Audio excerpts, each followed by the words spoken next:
Hello everyone, my name is Srushti Jayant Deshmukh and I have secured rank 5 in UPSC CSE 2018.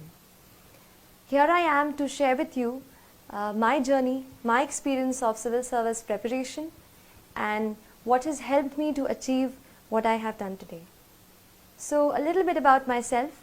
I like to tell you that the motivation that I got to prepare for this exam came through the preparation itself. When I started, I did not really know what I was going into. But when I started reading much and more, I found out that there are many people in this world, in our country, who are unfortunate, more unfortunate than we ever can be. I felt, how can I use my learning capacity, my ability to learn, to reach a position where I can help them and better their lives in some manner or the other.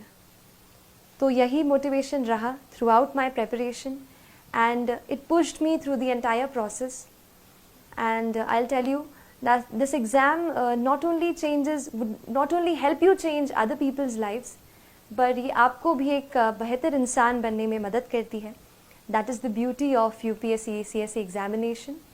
It makes you into a person who's much more sensitive, who's much more responsible, and who looks forward to doing something for the society.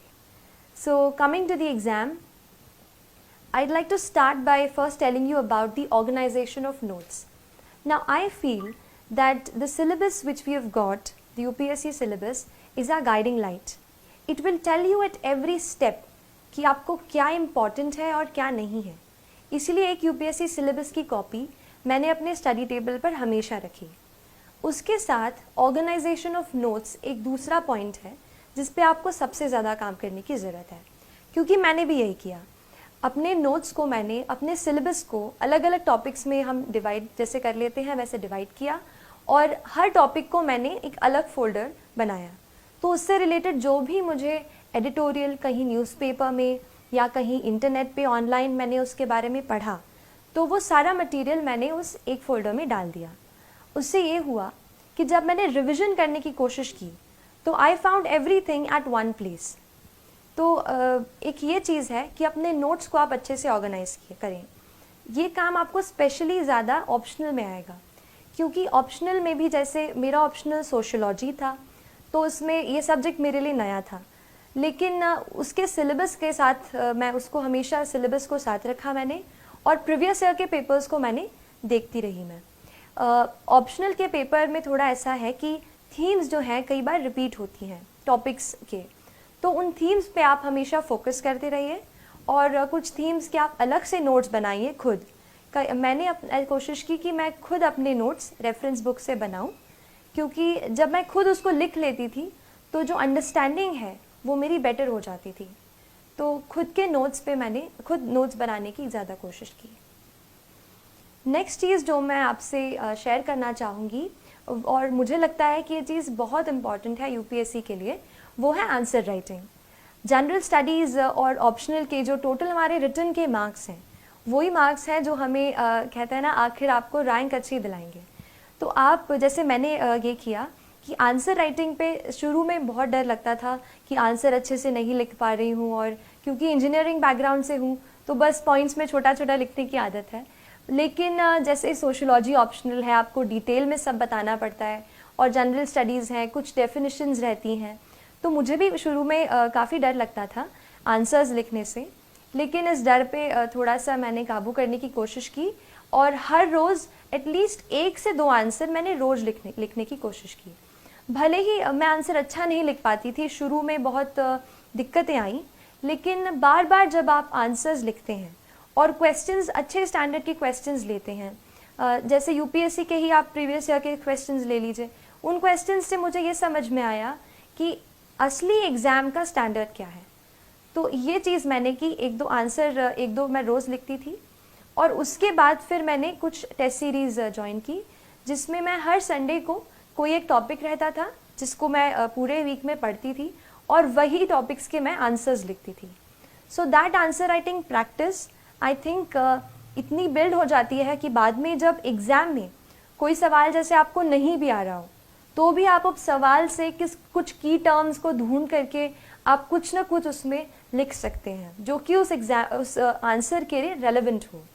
तो ये क्योंकि competitive exam है, आपको 1 या आधा mark extra steel करना है, तो इसके लिए आप कोशिश करें कि अपनी रीडिंग वाइड रखें और आंसर राइटिंग की बहुत सारी प्रैक्टिस करें। आंसर राइटिंग की अगर बात कर रही हूँ तो ये बता देती हूँ कि थोड़ा सा मैंने कोशिश की कि कुछ ऐसे सॉल्ट जैसा अपने आंसर में ऐसा स्प्रिंकल करूँ कि आंसर की क्वालिटी अच्छी हो जाए और एग्जामिनर थोड़ा एक्स्ट्रा मार्क्स दे दे। तो इसके लिए मैंने कोशिश की, जैसे फैक्ट्स कहीं से अपन जैसे न्यूज़पेपर पढ़ते हैं, कोई फैक्ट्स पढ़ते हैं, उसको मैंने पहले एक बुक में अलग से नोट कर लिया था। वो फैक्ट्स फिर मैंने एग्ज़ाम के बहुत जल्दी पहले ही एग्ज़ाम के जस्ट पास में ही मैंने वो लर्न कर लिए वो फैक्ट्स। फिर जैसे कुछ क्वेश्चंस ऐसे हैं जहाँ पर हम कुछ डेफिनेशंस लिख सकते हैं, तो जब आप आंसर को शुरू करते हैं तो आप उस डेफिनेशन से स्टार्ट कर सकते हैं। इसके अलावा कुछ कमिटी की रिपोर्ट्स होती हैं, जैसे ARC रिपोर्ट्स होती हैं, या फिर एक और बहुत इम्पॉर्टेंट रिसोर्स जो मैंने बहुत ही ज़्यादा यूज़ किया है वो है नीति आयोग का 3-year एक्शन एजेंडा। ये जो एक डॉक्यूमेंट है, इसमें आपको गवर्नमेंट की सारी स्कीम्स एक जगह पर मिल जाएंगी। So you understand the perspective of the government.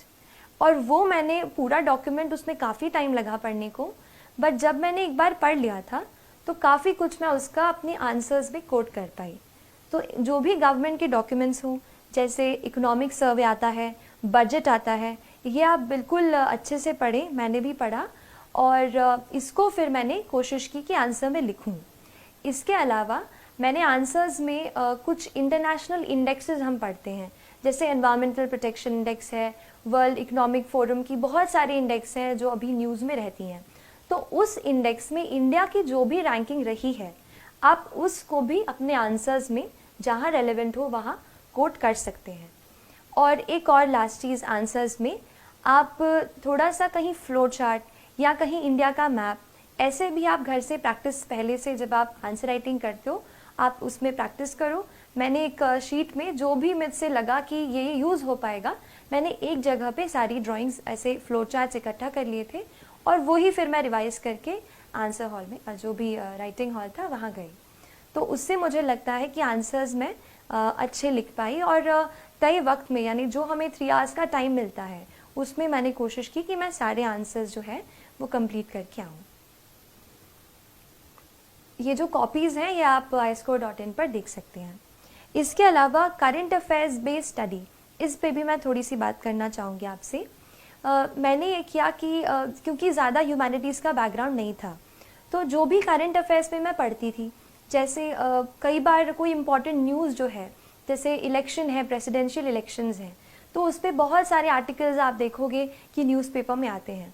वहीं से मैंने एडिटोरियल्स के नोट्स बनाए, उनको इकट्ठा किया और करंट अफेयर्स से ही मैंने कोशिश की कि पेपर 2 यानी GS 2 और GS 3 की मैक्सिमम प्रेपरेशन मैं कहूँगी कि मैंने न्यूज़पेपर्स, आर्टिकल्स ऑनलाइन जो आपको मिल जाएंगे, अच्छे आर्टिकल्स अच्छी वेबसाइट्स के, न्यूज़पेपर्स के, वहाँ से मैंने कोशिश की कि GS 2 और GS 3 के आंसर्स मैं वहाँ से कवर कर सकूँ। बाकी GS 1 में तो काफ़ी पार्ट जो है स्टैटिक है, जैसे हिस्ट्री, जियोग्राफी, वर्ल्ड हिस्ट्री, तो इसके लिए स्टैंडर्ड बुक्स ही मैंने रेफ़र की थी। करंट अफेयर्स बेस्ड स्टडी के बाद मैं थोड़ा सा आपको एक और लास्ट चीज़ बताना चाहूँगी, टेस्ट के बारे में। कई बार हम सोचते हैं कि टेस्ट हमें बहुत सारे देने हैं, एंड मैंने भी पहले ये टेस्ट किया है कि टेस्ट सीरीज़ बहुत ज़रूरी है। टेस्ट सीरीज़ इसलिए इम्पॉर्टेंट हो जाती है क्योंकि हमें घर बैठे ये नहीं पता चलता कि हमारा क्या लेवल है, क्या स्टैंडर्ड है, क्या हम उस तरीके का एग्ज़ाम में परफॉर्म कर पाएंगे। तो ऐसे डाउट्स मुझे भी थे। टेस्ट देके मुझे ये पता चला कि ऑल इंडिया लेवल पर या जो भी आप इंस्टीट्यूट का ले रहे हैं उस लेवल पर आपकी क्या स्टैंडिंग है। तो इसके लिए आप टेस्ट ज़रूर लगाने की कोशिश करें। लेकिन इसमें एक और चीज़ मैं ऐड करूँगी, टेस्ट हम काफ़ी देते हैं, जैसे मान लीजिए प्रीलिम्स का टेस्ट है, हम 100 क्वेश्चंस तो अटेम्प्ट कर लेते हैं, लेकिन उसके बाद इतने एग्जॉस्ट हो जाते हैं कि उसको रिवाइज़ ही नहीं करते। ये मत कीजिए। मैंने बहुत जब ये गलती की, बाद में रियलाइज़ हुआ कि कई क्वेश्चंस फिर से ऐसे आ गए जो मैंने पहले कर चुके थे पर मैंने उनको पढ़ा नहीं था। तो आप ये करो। और मैंने ये किया था कि पहले मैंने जैसे एग्ज़ाम दे दी, दो घंटे में हमने पहले क्वेश्चन सारे सॉल्व कर लिए। उसके बाद आप घर जाके अपने जहाँ आप पढ़ते हैं सारे क्वेश्चन को एक एक करके फिर से पढ़िए, जो भी उनका सोर्स है वहाँ से पढ़िए, उसको रिवाइज कीजिए, या फिर मैंने उसको अलग एक कॉपी में नोट कर लिया था, जो भी इम्पॉर्टेंट पॉइंट्स मुझे टेस्ट से मिलते थे, फिर उसको मैंने अलग से रिवाइज किया। तो ऐसे टेस्ट बहुत इम्पॉर्टेंट हैं, क्योंकि एक कंडेंस्ड फॉर्मेट में आपको एक जगह पे सारी चीज़ें मिल जाएंगी। तो टेस्ट को आप एनालाइज ज़रूर करें। एक और चीज़, हमारा जो नेचर ऑफ मिस्टेक है उसको समझने की आप ज़रूर कोशिश कीजिए। कई बार हमारी मिस्टेक इस वजह से होती है कि हम सिली मिस्टेक, मतलब ए मार्क करना होता है बी कर देते हैं। कई बार ऐसा होता है कि नॉलेज गैप होता है, मतलब हमने वो चीज़ पढ़ी ही नहीं है, भले ही वो चीज़ हमारे सिलेबस में है। और कई बार ऐसा होता है कि हम बहुत ज़्यादा रिस्क ले लेते हैं कि जैसे 3 ऑप्शन में से एक हमें सही लग रहा है एंड फिर भी हमने उसे अटेम्प्ट कर दिया। तो आप अपने नेचर ऑफ मिस्टेक को एनालाइज करो। मैंने कोशिश की ये पता करने की कि मैं गलती कहाँ कर रही हूँ। मेरा पहले शुरू में नॉलेज गैप आ रहा था, इवन प्रीलिम्स के काफ़ी पास तक ऐसा हो रहा था। तो आप अपने नॉलेज गैप पे थोड़ा सा देखो, कौन सा, जैसे मैंने देखा कौन सा सब्जेक्ट है जिसमें मैं इतना ज़्यादा अच्छा नहीं परफॉर्म कर रही हूँ, तो उसी सब्जेक्ट के फिर से मैंने अपने नोट्स खोले, फिर से उन्हें पढ़ाई की, फिर से उनसे पढ़ा। तो ऐसे करके वो नॉलेज गैप जो है वो ब्रिज हो गया। आप ऐसे ही अपने नेचर ऑफ मिस्टेक पे वर्क करेंगे, तो I think that worked for me and it will help you as well. So these are some of the things जो मुझे लगा कि थोड़ा मैं आपसे शेयर करूं और आपके प्रेपरेशन जो यूपीएससी प्रेपरेशन है उसमें हेल्प करेगी। I hope I have given you at least 2 or 3 points which can add up some value to your preparation. So all the very best. Thank you.